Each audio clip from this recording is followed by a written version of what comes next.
కానీ మోషే కూడా అక్కడికి వెళ్ళలేదు.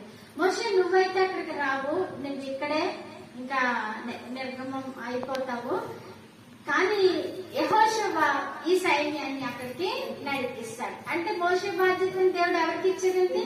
యెహోషువకి ఇచ్చాడు.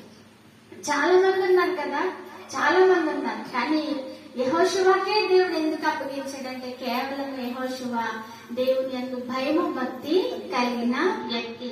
మరి అందరిలోనూ ఉన్నప్పుడు అందరిలాగా కలిసిపోవాలనుకున్న వ్యక్తి అయితే కాదు. తనకంటూ దేవుని హృదయంలో ఒక ప్రత్యేకమైన స్థానాన్ని ఉంచుకున్నాడు.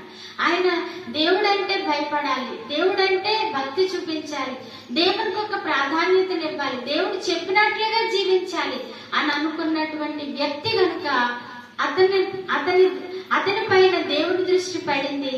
అతన్ని మోషే తర్వాత నాయకుడిగా ఎన్నుకుంటాడు. అందుకని యెహోషువ మొదటి గ్రంథంలో ఉంటది కదండి, ఇది చెప్పుకున్నన్నిటి ఏ మనుషుడు నీ ఎదుట నిలవలేక ఉండును.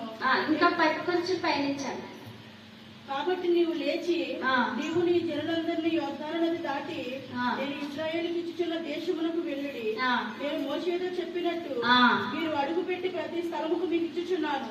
అరణ్యమును ఈ లేబానోను మొదలుకుని మహానది అయిన యూఫ్రటీసు నది వరకు హిత్తీయుల దేశమంతట పడమట సముద్రము వరకు నీకు సరిహద్దు. నీవు బ్రతుకుని దినములన్నిటను ఏ మనుషుడు నీ ఎదుట నిలువలాగి ఉండును.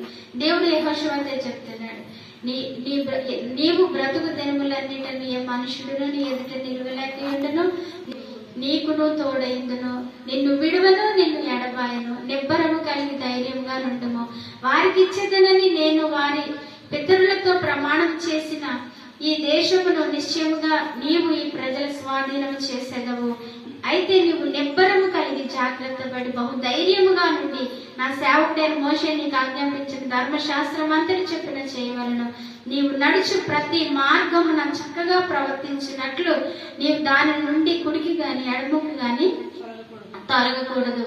ఈ రీతిగా మోషేకు తోడైనట్లుగా నేను నీకు తోడై ఉంటానని మరి ఎవరికి వాగ్దానం చేశాడండి? దేవుడు యెహోషువకి వాగ్దానం చేశాడు.